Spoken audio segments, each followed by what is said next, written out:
former Florida Marlins, president for 15 years, and now also the host of the great show Nothing Personal with David Samson. It is the man himself, David Samson. David, thanks so much for giving us a few minutes this morning. How are you? Oh, I'm doing well. Thanks for giving me the opportunity. There's a lot going on in baseball right now. There is a lot going on. So let's just start right there, David, because I do want to get to Tom Ricketts' comments here in a second. But speaking of which, the latest news that came out was yesterday. You had MLB reject the 114-game proposal.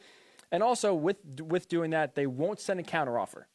So what is your confidence that a deal will get done at some point? Do you have any confidence level at this point, or is it fading by the day? No, I think that what's happening is normal collective bargaining negotiations, and when you don't send a counterproposal, that is not the same thing as saying that you are not going to continue to talk and continue to have negotiations.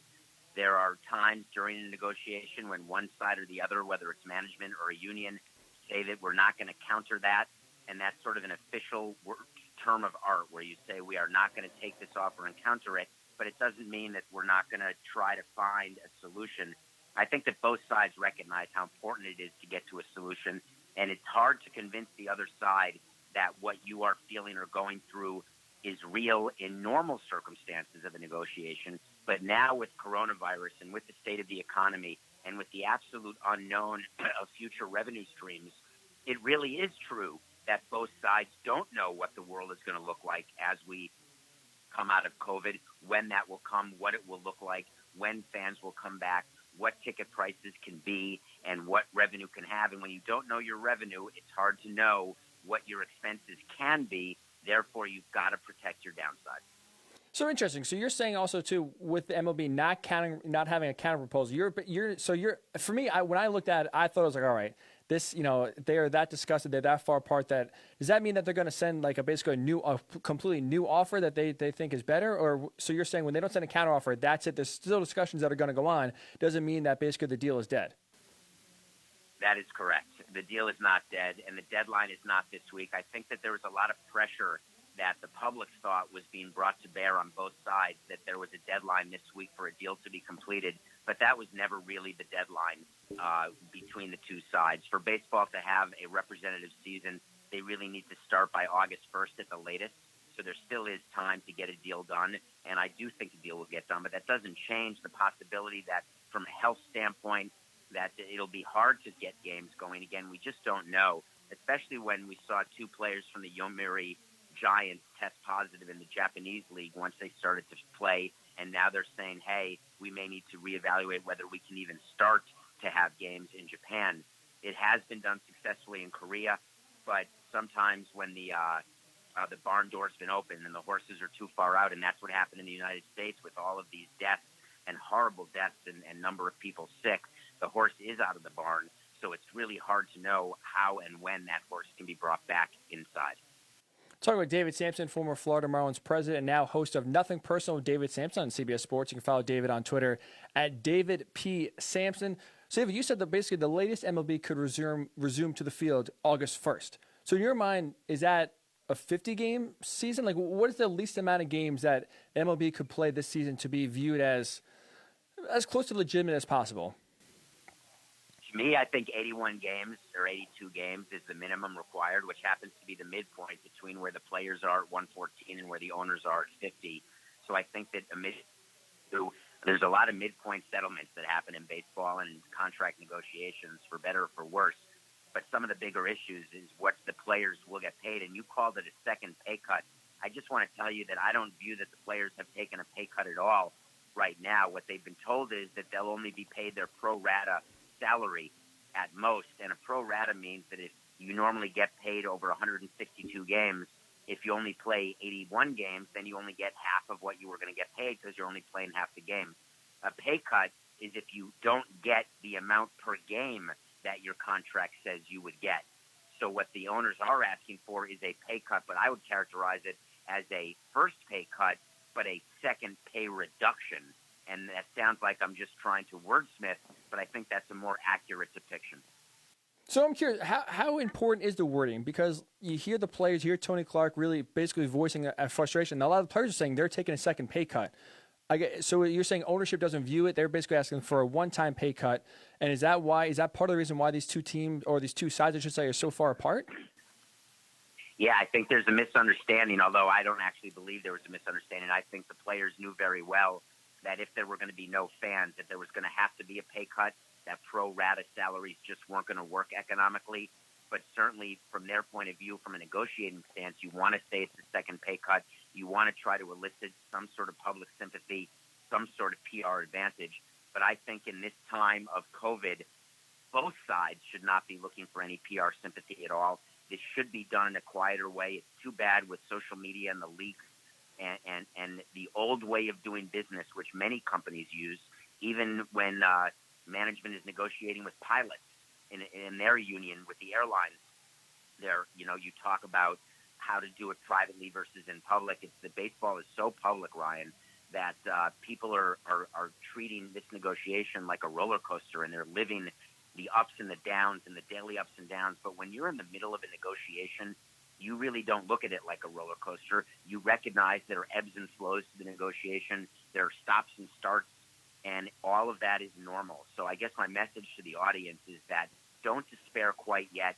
There is still hope that there can be a season from an economic standpoint, and hopefully, from a health standpoint, that'll be able to happen as well. So, dude, I'm curious. Like you said, I think a lot of it, because it's out there in the public, I know, at least for myself, I'm taking it as a roller coaster. I think a lot of the public is going on the roller coaster as well, because we're not privy to these negotiations in the past. So I'm curious, to someone in the front office for as long as you were with the Marlins, do these negotiations, are they always kind of this ugly, but it's just behind the scenes that we don't see it? Or is this really, now you're seeing what's playing out compared to the experience that you had in the past, where this maybe is more contentious and more ugly than it was when you were, let's say, in the league?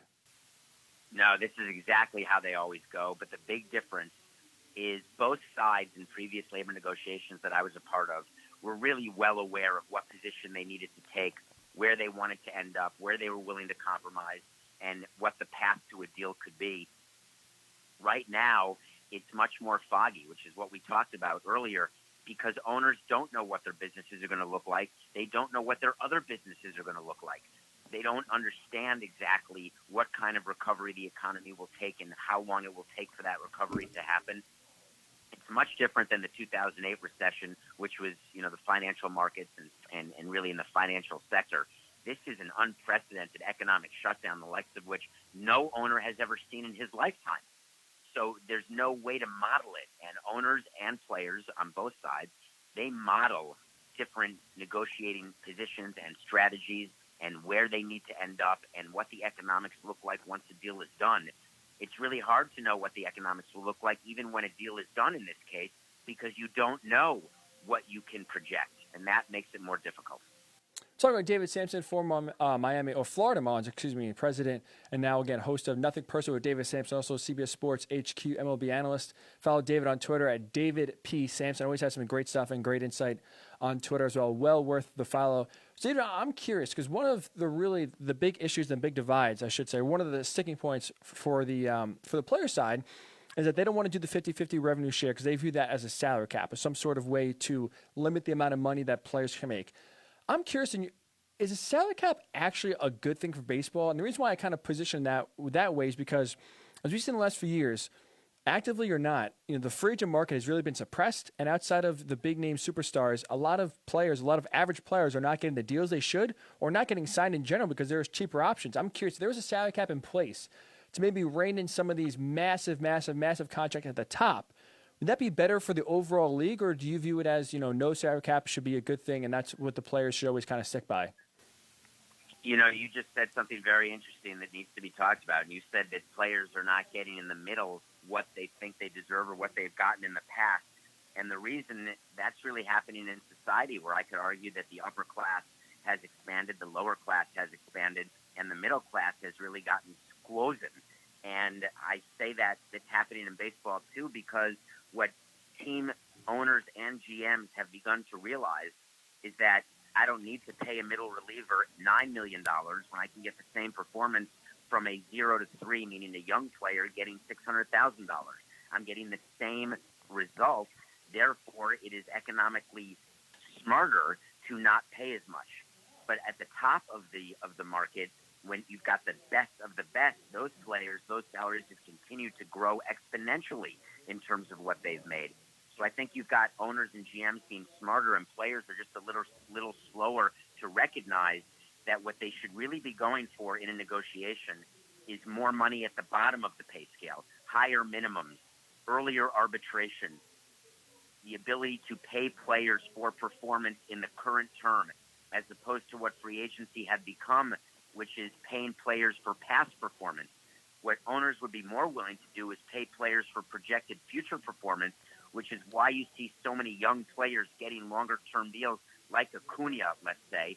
Not all of them work out, but when they do, it's beneficial for the team, and the player gets guaranteed money earlier in his career, which protects against injury and diminished performance.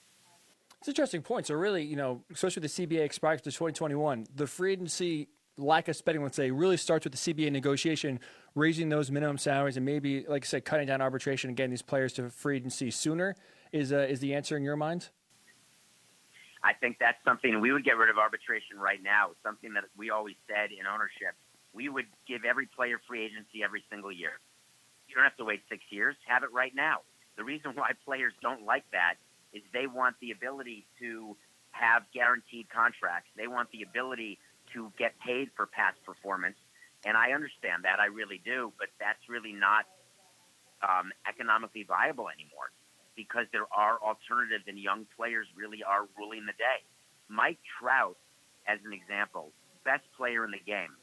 But when the best player in the game is making $30 to $35 million, it's hard for that to be an economically intelligent deal. Necessary sometimes, but not necessarily economically intelligent. But when you've got a player like Acuna, and let's go back to him for Atlanta, who can help your team win, and he's a young player performing, but you guarantee him, let's say, I can't remember his contract, whether it's 70 or 80 or $90 million. I think that could be a sweet spot. So I think the next collective bargaining agreement will have higher minimums. There will be more money to younger players, and that will be an area of compromise that I think makes sense from both sides.